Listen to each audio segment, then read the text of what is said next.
Fala galera do YouTube, tudo certo? Aqui é o professor Pedro e nós vamos para a aula de Revolução Russa, parte 2. Vamos nessa?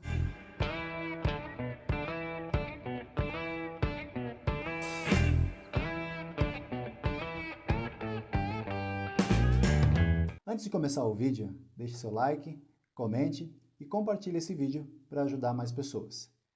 Na última aula, nós falamos do contexto da Rússia antes da Revolução. Nós entendemos que a Rússia era governada até 1917 por um rei autoritário que era chamado de czar. O czar em questão era chamado de Nicolau II. Nós entendemos que no meio desse processo houveram diversas divergências com a população, ocasionando o rompimento total entre o governo czarista e as pessoas mais humildes, camponeses e operários. Nós vimos também que o Partido Operário Social Democrata Russo acabou ganhando muitos adeptos com as suas ideias socialistas, mas vimos esse partido rachar entre ideias dos bolcheviques, que eram considerados a maioria, e os mencheviques, que eram a minoria. A diferença entre os dois era: os bolcheviques queriam implantar de uma vez só o socialismo dentro da Rússia, enquanto os mencheviques queriam aplicar de forma gradual com apoio de diversas camadas, incluindo os burgueses. Chegamos até 1917 com a Revolução de Fevereiro, onde se retira o czar do poder e é implementado um governo liberal. Nesta aula, nós vamos entender a queda do governo liberal, a Revolução de Outubro, também denominada Revolução Socialista, e todos os acontecimentos pós-Revolução de Outubro. Durante a Revolução de Fevereiro, a maior parte da liderança bolchevique estava ou exilada ou presa, então eles não participam diretamente da tomada do poder em fevereiro. Por isso que as ideias liberais, elas são implementadas dentro da Rússia. Durante o governo provisório liberal, muitas das coisas que aconteciam no governo czarista continuaram acontecendo, ou seja, o novo governo implementado na Rússia não correspondeu às expectativas da sociedade. Por exemplo, eles não retiraram a Rússia da Primeira Guerra Mundial, o que era um fato determinante, pois a maioria da população entendia que aquele conflito não era para os russos. Nesse meio tempo, o bolchevique líder Vladimir Lenin vai escrever as Teses de Abril e conclama o povo para a derrubada do governo provisório e a implementação do governo socialista. Suas teses são aprovadas pelo Partido Bolchevique e em outubro de 1917, os bolcheviques tomam o Palácio de Inverno, depõem o líder do governo liberal Alexander Kerensky e implantam o governo socialista. E, enfim, os socialistas tomam o poder dentro da Rússia. Uma das primeiras coisas que a nova organização política vai fazer é assinar o Tratado de Brest-Litovsk com a Alemanha. O novo governo assina a sua retirada da Primeira Guerra Mundial e acaba cedendo territórios para as potências centrais.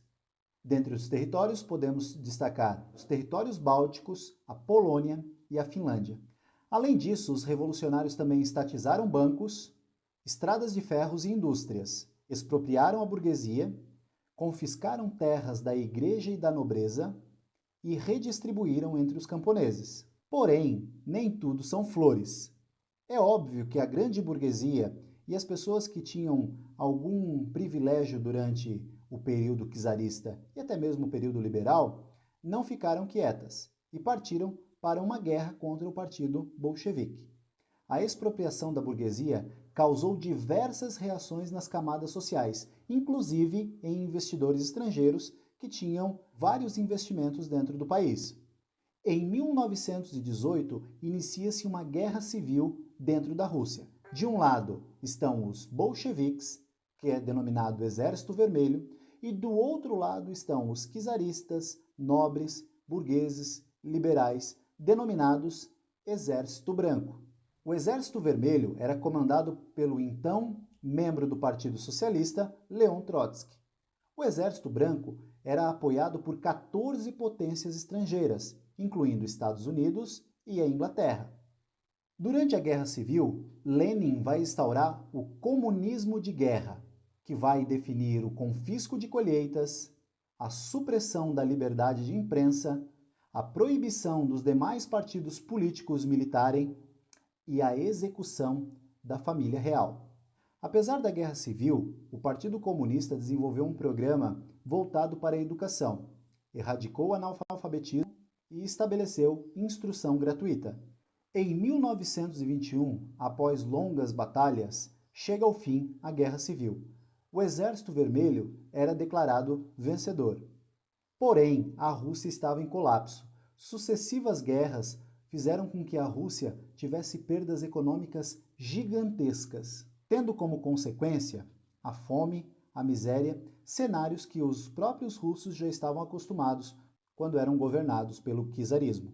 Em meio a toda essa crise econômica, vai surgir a NEP, Nova Política Econômica, que vai estimular o capitalismo em alguns aspectos, estimulando a produção de excedentes no campo e na indústria, tendo como consequência a formação de cooperativas nacionais, o funcionamento de pequenas e médias indústrias privadas e a permissão para que os camponeses vendessem seus produtos ao mercado livre.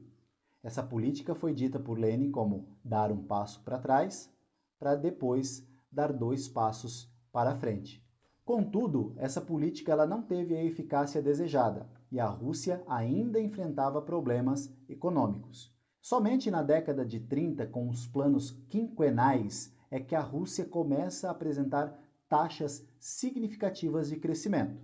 E, impulsionado pela crise de 1929, acaba se tornando também uma potência econômica. É bom frisar que, dentro da nova política econômica, apesar de alguns aspectos serem capitalistas, todas as outras coisas ainda fazem parte do controle do Estado, como a gerência de bancos, grandes indústrias, setor de telecomunicação e setores de transporte. Em 1924, o grande líder da Revolução, Vladimir Lenin, acaba falecendo. Há uma disputa interna dentro do partido para ver quem assumirá o seu lugar. A disputa fica entre Leon Trotsky e, do outro lado, Joseph Stalin. Leon Trotsky propunha que o socialismo fosse disseminado por todos os outros países do mundo, enquanto Joseph Stalin priorizava instaurar o socialismo dentro do seu país. Stalin vence a disputa e passa a governar a União Soviética como um ditador. Estima-se que 5 milhões de pessoas acabaram sendo presas ou levadas a campos de concentração por não concordarem com o seu regime, e mais de 500 mil pessoas tenham morrido durante a sua ditadura. O governo stalinista procura punir os críticos da sua burocracia. Todas aquelas pessoas que pensavam diferente do governo stalinista acabavam sendo presas ou executadas. Os grandes impactos da Revolução Russa para o mundo são gigantescos. Em 1917 até 1929, se tem a certeza do modelo triunfante político que o socialismo dava à sociedade, pois o capitalismo estava em crise e chegou ao seu ápice com a quebra da Bolsa de Valores em 1929.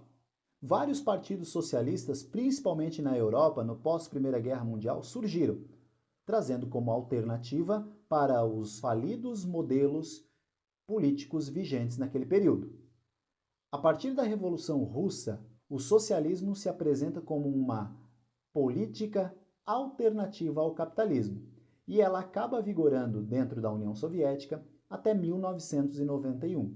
Por mais que a Revolução Russa não tenha atingido seus objetivos nos primeiros anos, há de convir que a Rússia teve um papel importante nas transformações sociais que virão a seguir. Como sugestão de leitura, eu deixo A Revolução dos Bichos. Esta fábula fala um pouco do processo revolucionário que aconteceu dentro da Rússia de forma metafórica. Se você entendeu o contexto de Revolução Russa, você entenderá muito bem a Revolução dos Bichos. Se você gostou desse vídeo, por favor, compartilhe, se inscreva, deixe o seu like e deixe o seu comentário. Até a próxima!